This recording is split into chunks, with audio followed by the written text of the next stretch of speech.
Praise the Lord. Hallelujah, hallelujah. The highest praise, glory, and honor to our loving Savior, dear Jesus Christ. Hallelujah, praise the Lord. I give double honor and utmost reverence to our dearly beloved and honorable parents in the Lord. We always remember and cherish the blessed preachings and teachings of our dearly beloved honorable pastor, evangelist Willie Almeida, and our beloved assistant pastor, Lina C. Almeida, our beloved Mama Dear. Greetings to the whole beloved Almeida family, beloved preachers, workers, beloved brethren, beloved visitors, and to our live webcast viewers. Hallelujah. Isa pong pagpapala na makapagpatotoo po sa gabing ito sa habagan po ng mahal na Panginoon. For almost, nasave po ako way back 1991, and for 33 years, this is my first time to testify po sa main church. Kaya, grabing kalagalakan po. Glory to God. Hallelujah. Nasave po ako 1991, meron po akong karamdaman na migraine, kung saan, kung kani-kanina po ako neurologist, pinapadala po ng aking beloved parents, pero hindi po ako gumagaling. Pero simula po nang nabautismuhan po ako, instant po yung pinagaling ng mahal na Panginoon. Hallelujah, praise the Lord. Pinagpapasalam ko rin po sa mahal na Panginoon simula po nang nakilala po namin siya. I was in college then, kahabagan ng mahal na Panginoon, medyo hirap po yung buhay noon. Nagpray po ako sa mahal na Panginoon na pagkalooban po ako ng pagkakataon na malibre po yung aking pag-aaral po sa kolehiyo. Dahil meron lang po akong dalawang particular university na gustong pasukan. At kahabagan po ng mahal na Panginoon, pinagkaloob niyo po yan, hallelujah. Napasok po ako sa University of Santo Tomas at nabigyan po ako ng full scholarship, hallelujah, hanggang ako'y makagraduate. Kaya talagang doble-doble po talagang blessing ng mahal na Panginoon dahil simula nang nakilala ko siya, lahat po ng mga prayers ko po, dinidinig po ng mahal na Panginoon. Lord, amen. Hallelujah, praise the Lord. Hindi lang po yan, nag-take din po ako ng Professional Civil Service exam way back 2007 dahil gusto ko rin po makapagtrabaho sa government. Nataon po yun na Sunday, aawit po ako bilang choir. Sabi ko po, mahal na Panginoon, kayo po ang bahala sa akin. Talagang binilisan ko po yung pagsagot sa mga hindi ko po alam ng mga questions. I just put, praise the Lord, hallelujah. Kahabagan po ng mahal na Panginoon, naipasa ko po yan, hallelujah, praise the Lord, glory to God. Pinagpapasalamat ko rin po sa mahal na Panginoon dahil po nung, hallelujah, praise the Lord, pinagpapasalamat ng food poison po sa aming opisina kung saan po, siguro po mga 6 po kaming kapwa-employees ko po na tinamaan po kami ng lead poisoning. Ako po yung pinaka-hardly strict po or talagang natamaan po ako dahil nandyan po sorry po for the word, but nandyan po nag-diarrhea po ako, namutla po ako, kinapos po ako ng hininga, hanggang sinugod po kami ng ambulansya. Siguro mga 7 po kami noon sa Manila Medical Center. Talaga nandyan po, abot-abot po yung prayer ko sa mahal na Panginoon dahil wala po akong kasama noon. Ang pinaka-nearest lang po na relative is yung sister ko po. Kaya pinatawag ko po siya, nag-pray po kami, nagpaabot po kami ng prayer request po sa main church sa beloved ating honorable pastor evangelist. Talagang automatic po yun. Nakaramdam po ako ng ginawa nung napagbakapal po ako ng prayer. Kaya talagang grabe po talagang magpalang mahal na Panginoon. Pinagpasalamat ko rin po sa mahal na Panginoon dahil dumating rin po yung time na nagkaroon po ako ng abnormal constipation wherein usually po natin nagbabowel movement po tayo everyday. Ako po hindi. Inabot po ako ng mga 11 days na hindi po ako nagkakaroon po ng bowel movement. Ganyan po lumalaki po yung tiyan ko na kahit hindi naman po ako buntis. Talagang parang 8 months pregnant po ako. So nagpunta po kami sa hospital sa UERM, and then when they check sa ultrasound po, nakita po nila from here po hanggang pababa, talaga nandyan po na puno-puno po yan ng fecal waste or yung dumi po ng tao. Sabi po na, paano mo natitiis yan? Kasi poisonous yan. Ay ko po, wala po yung posible sa mahal na Panginoon. So they would like na kahit pa paano mag-under po parang minor operation. Pero nag-sign po kami ng waiver. Nanampalataya po kami sa mahal na Panginoon. Kabagan po nung pag-uwi po namin, talagang nilabas ko po yan lahat. Hallelujah, praise the Lord. Talagang pinagaling po yan ng mahal na Panginoon. Kaya talagang wala pong imposible. Basta nandyan po yung pananampalataya niyo po sa mahal na Panginoong Jesus. Nagpapasalamat din po ako sa mahal na Panginoon dahil Ilang beses din po kaming na-aksidente po sa pagbabiyahe ko po, sa trabaho ko po. Pero nandyan po yung pag-iingat ng mahal na Panginoon. Pinagpapasalamat ko rin po dahil nung way back 2015, kasagsagan po niya ng mga sa drugs po, nahuli po yung aking beloved pinsan na nagpa-pot session, actual po na may drugs. So nakulong po siya. Nakulong po yung pinsang buo ko po sa Paco, Manila. Nagkataon po dyan sa Paco, Manila po na yan. Dyan po ako nag-work. So yung tita ko po, sabi niya, pwede mo bang puntahan yung pinsan mo doon sa kulungan? Alam naman po natin, pagka-drugs, it's non-bailable. Hindi po talaga yan makakalabas. So nag-pray po ako sa mahal na Panginoon. Sabi ko, ano pong magagawa ko? Mahal na Panginoon, kayo na pong bahala. So nagpunta po ako sa Paco station po, nakita ko po yung kaawa-awang kalagayan ng pinsan ko po, nabugbog po siya dyan. Talaga pong hirap po siya. Sininian po ako ng mga polis doon ng 100,000 piso. Wala naman po kaming ganong kalaking pera that time. Ganon din po yung tita ko. So parang sabi nga, hindi namin ilalabas yung pinsan mo dahil alam mo naman na hindi nababail yung kaso ng pinsan mo. So nag-pray po ako sa mahal ng Panginoon. Sabi po nila, bumalik ka uli ng lunchtime, i-produce mo kami ng 100,000 pesos para lumabas yung pinsan mo. Pero wala pa rin daw pong kasiguruhan yon. So nag-pray po kami sa mahal ng Panginoon, gumawa po kami ng paraan. But dumating po yung lunchtime, ang nakuha lang po naming pera is nasa 10,000 lang po. So lakas loob po akong pumunta sa police station. At nung time po na yan, sabi nga, akin na, nasa na yung pera? Sabi po gano'n ng police. So, kinuha po nila yung bag ko, tapos sabi ko sa kanila, pasensya na po, pero hindi po namin nagawang mag-raise na 100,000 pesos. 10,000 lang po. Sabi po na, bakit 10,000 lang? Usapan natin is 100,000. Tapos nag-pray po ako sa mahal na Panginoon, hindi po tumitigil sa utak ko yung hallelujah, praise the Lord, hallelujah, praise the Lord. Tapos sabi po nila, sabi niya, sige, punta ka dun sa loob ng kwarto. May kasama po silang isang babae. Kinapkapan po ako doon. Nilabas po lahat ng gamit ko po sa bag ko. Talagang inisa-isa po nila. Tapos nakita po nila doon, wala naman laman to, Bible lang. Sabi niya gano'n. Tapos sabi ko po, bakit may Bible ka? Kristiyano ka ba? Sabi po nilang gano'n sa akin, oo po, taga Jesus Miracle Crusade International Ministry po ako. Sabi ko pong gano'n. Tapos sabi po nila sa akin, kaya pala nakapalda ka. Opo, sabi niya gano'n, buhay pa ba yung beloved evangelist nyo? Di ba nagpunta siya ng Talipaw? Kilala po nila ang ating beloved honorable pastor. Hallelujah. Sabi ko, opo, nakabalik na po siya. Sabi nga, di ba 12 sila? Huwag mong sabihin lahat sila nakabalik ng buhay kasi mga abusayap yun. Sabi ko, opo, sa kapangyarihan ng mahal na Panginoon. Hallelujah. Nakabalik po ang aming beloved honorable pastor kasama po ng mga beloved prayer warriors. Tapos nung nalaman po nilang Jesus Miracle Crusade po ako, tinanong po nila ako, kung sakaling palabasin namin yung pinsan mo, paano mo kami ma-assure na hindi na siya ulit magdadrugs at hindi na siya ulit magiging salot sa lipunan? Tapos nag-pray po ako sa mahal po, nabigyan po ako ng tamang sagot. Sabi ko po, sa ating pong mga tao, hindi po natin kayang magbago. Pero kami po ay nasa Jesus Miracle Crusade kung saan tinuturo po namin, beloved pastor, na yung sobrang pagtitiwala sa mahal na Panginoon at ang mahal na Panginoon lang po ang tanging makakapagbago sa atin. Glory to God. Hallelujah.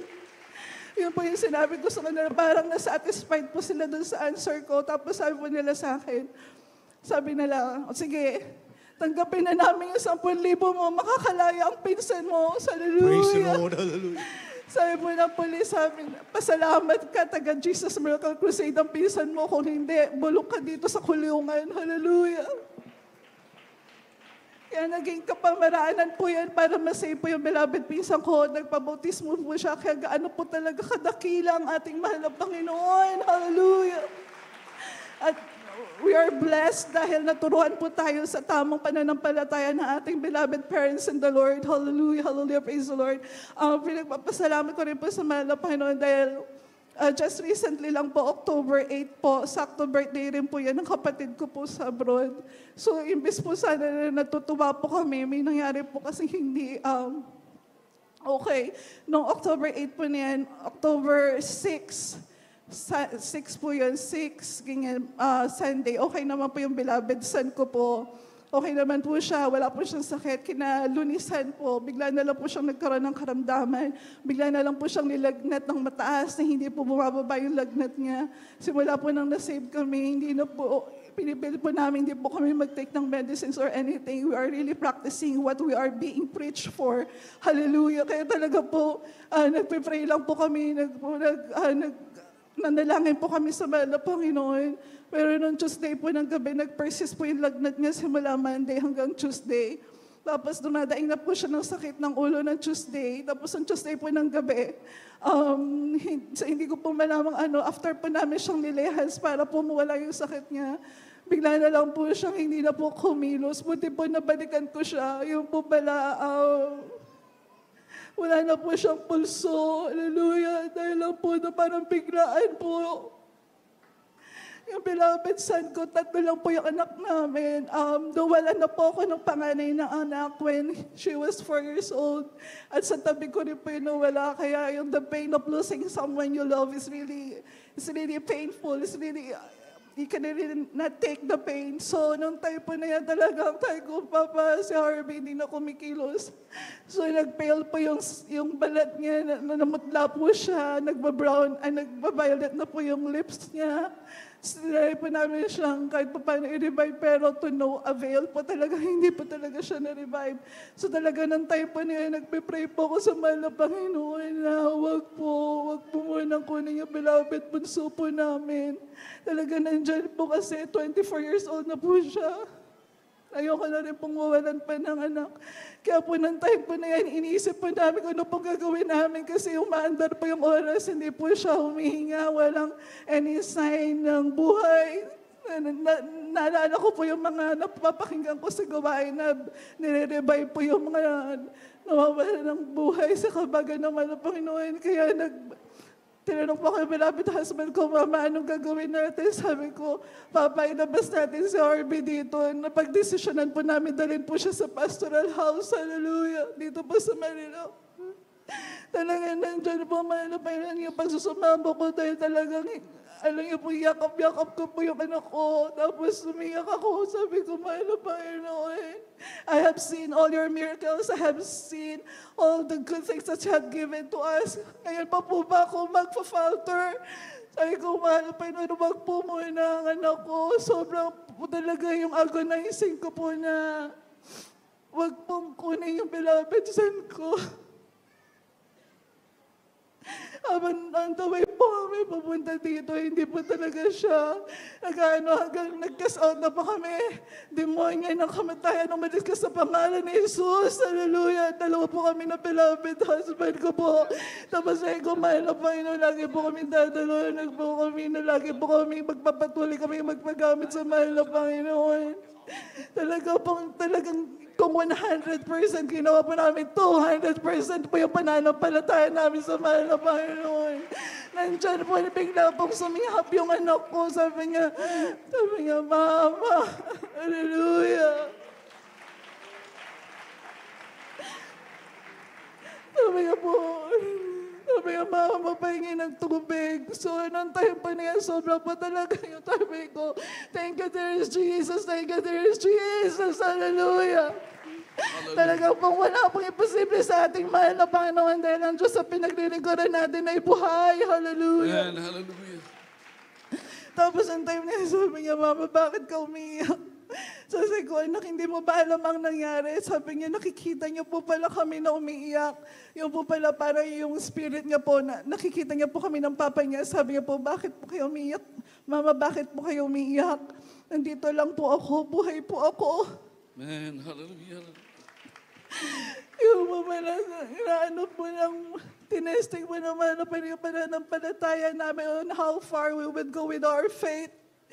Anong naprove po ng mahal na Panginoon na talaga nandyan pong kabagan niya. Binalik niya po ang aming mahal na anak. Hallelujah! Praise the Lord! Hallelujah! Kaya talagang, grabe po talagang pagpapal ng mahal na Panginoon na sa akin po. I wouldn't change for anything. Kaya kabagan po talaga sa akin na lagi pong nakakadalo. Pagkamat nandyan po dahil sa course po ng trabaho ko, isa po akong virtual assistant po. Online po yung trabaho ko. At yung pinaka-boss ko po, sa isang private company po, senior vice president po sila, para po silang American citizen po. Nandiyan po, although from madaling araw hanggang umaga po yung trabaho ko, hindi ko po talaga kinakalimutan ng pagdalo dahil yun po yung turo po sa atin ng beloved evangelist. Hallelujah! Napahalagan po yung pagdalo.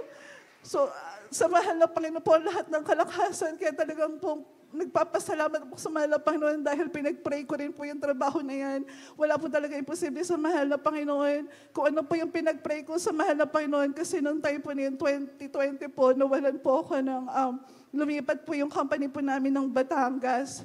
Being a senior or supervisor po at that time, gusto po nilang sumama ako sa Batangas, pero hindi ko po pwede ipagpalit po yung gawain po natin dahil ito na po aking pagkatawag. Hallelujah, hallelujah.